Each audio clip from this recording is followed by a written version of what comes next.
Polemik pajak e-commerce. Kalian pro atau kontra?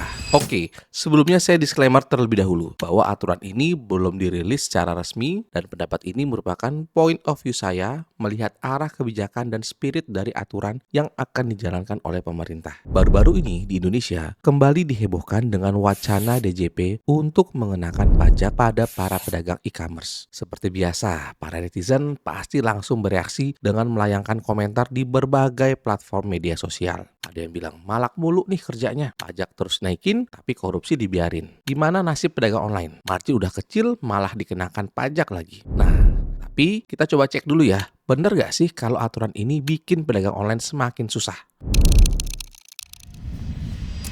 Alasan dibalik sebuah aturan. Oke, sebelum kita masuk ke masalah pro ataupun kontra, penting banget nih buat kita pahami dulu kenapa sih pemerintah kepikiran untuk mengenakan PPh ke para pedagang di e-commerce ini. Ternyata ada 3 alasan. Alasan pertama adalah jumlah transaksi yang sangat besar. Kalau kita lihat data pertumbuhan transaksi e-commerce di Indonesia, semakin meroket setiap tahunnya. Menurut data dari Bank Indonesia, transaksi di e-commerce pada tahun 2024 meningkat menjadi 487 triliun rupiah. Kalian sendiri juga pasti ngerasain kan? Sekarang ini orang lebih cenderung melakukan transaksi via e-commerce untuk memenuhi semua kebutuhan. Mulai dari kebutuhan primer seperti kita makan, transport, hingga kebutuhan pribadi lainnya seperti baju, tas, sepatu, handphone, ataupun kendaraan seperti sepeda motor ataupun mobil. Nah, dengan potensi transaksi yang begitu besar, mungkin cukup wajar ya kalau pemerintah udah mulai ngelirik nih sektor ini sebagai salah satu sumber pendapatan negara. Faktor yang kedua adalah keadilan. Seringkali kita dengar keluhan soal persaingan yang kurang sehat antara pedagang offline di toko ataupun online di e-commerce. Pedagang di toko fisik udah lama banget dikenakan pajak, sementara e-commerce selama ini terkesan punya keistimewaan karena seringkali luput dari perhatian petugas pajak. Jadi, ketentuan baru ini bisa jadi langkah awal buat menciptakan keadilan bagi para pengusaha. Alasan yang ketiga adalah prinsip check and balance. Buat kamu yang belum tahu, Indonesia ini menganut asas self-assessment dalam pemungutan pajaknya. Artinya, wajib pajak diberikan kepercayaan untuk hitung, setor, dan lapor pajaknya masing-masing. Namun meskipun begitu, pelaporan tetap harus dilakukan sesuai dengan aturan undang-undang yang berlaku. Oleh karena itu, prinsip check and balance tetap harus dilakukan. Karena untuk melihat apakah pengusaha sudah comply atau menjalankan kewajiban pajaknya dengan benar atau tidak.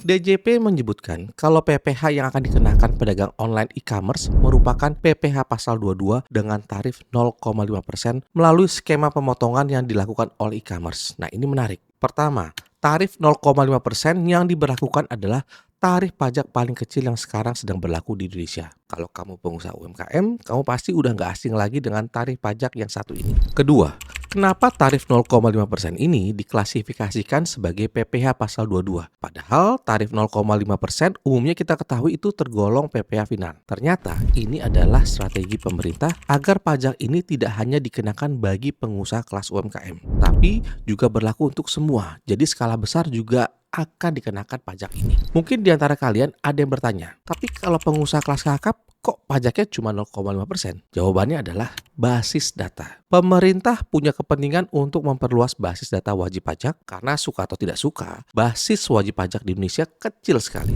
Pada tahun 2024, dari 196 juta penduduk usia produktif, hanya 19 juta orang yang melaporkan SPT pribadi. Sangat jauh kan? Jadi, ini adalah langkah awal untuk mengumpulkan basis data atas adanya aktivitas perekonomian yang besar di platform e-commerce. Dengan berlakunya aturan ini, meskipun penerimaan negara yang didapatkan tidak terlalu signifikan pada tahun pertama ya, hanya 0,5%, tapi basis data yang akan didapatkan DJP melalui skema ini akan meningkat potensi penerimaan negara di tahun-tahun berikutnya. Hal ini ternyata sejalan dengan pernyataan resmi dari Kementerian Keuangan yang diwakili oleh Direktur Jenderal Strategi Ekonomi dan Fiskal. Beliau menyebutkan kalau transaksi di platform e-commerce telah membuka celah munculnya aktivitas shadow economy. Aturan pungutan pajak PPh 22 bagi pedagang online dirancang untuk mengatasi masalah ini dengan membuat aktivitas perdagangan di platform lebih transparan dan tercatat. Sebagai konsultan yang sudah berpengalaman dan melihat perjalanan reformasi pajak, saya rasa aturan baru ini tidak seharusnya diributkan. Nilai pajak yang dipotong oleh pihak e-commerce juga tidak besar, hanya 0,5% dari omset. yang mana sudah dirasakan oleh teman-teman UKM dan terlebih lagi dapat dikreditkan pada SPT akhir tahun. Penting untuk digarisbawahi bahwa sebenarnya kewajiban membayar PPh bagi pelaku usaha termasuk e-commerce bukanlah hal yang baru. Aturan mengenai PPh final UMKM 0,5% dari omset bruto bagi yang memiliki omset di bawah 4,8 miliar per tahun sudah berlaku sejak lama. Namun, implementasinya di sektor e-commerce selama ini dianggap kurang efektif. Artinya apa? Sebenarnya tidak ada beban pajak tambahan sama sekali bagi para pelaku usaha yang selama ini telah melakukan pembayaran pajak dan pelaporan secara tertib. Justru saya merasa para pengusaha yang memprotes kebijakan ini adalah mereka yang selama ini tidak melakukan pembayaran pajak dan melaporkan SPT secara tertib. Sehingga ada kekhawatiran di antara mereka bahwa mereka harus bayar pajak dalam jumlah yang besar. Dengan adanya mekanisme pemungutan langsung oleh marketplace, pemerintah berharap tingkat kepatuhan pajak di sektor ini akan meningkat secara signifikan. Bagi para pelaku usaha yang selama ini patuh, kebijakan ini justru menciptakan keadilan karena semua pihak akan memiliki kewajiban pajak yang setara. Sedangkan bagi para pengemplang pajak di e-commerce, kini saatnya Anda untuk berbenah diri. Tidak bayar pajak bukanlah solusi jangka panjang dan hanya akan menimbulkan masalah yang lebih besar di kemudian hari. Kebijakan baru ini adalah sinyal kuat dari pemerintah bahwa mereka akan terus menutup celah-celah aktivitas ekonomi yang selama ini tidak terjamah karena belum adanya payung hukum yang jelas.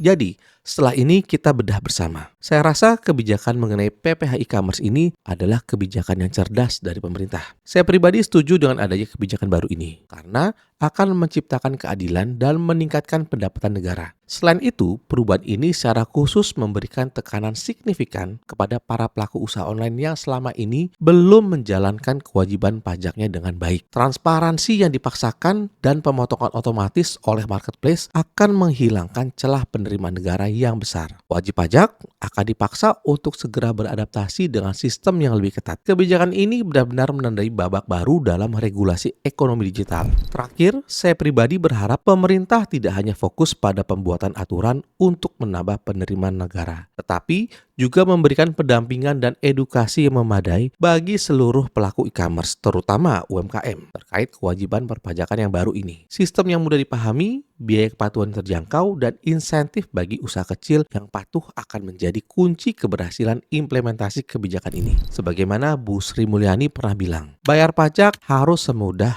membeli pulsa. Semoga bermanfaat.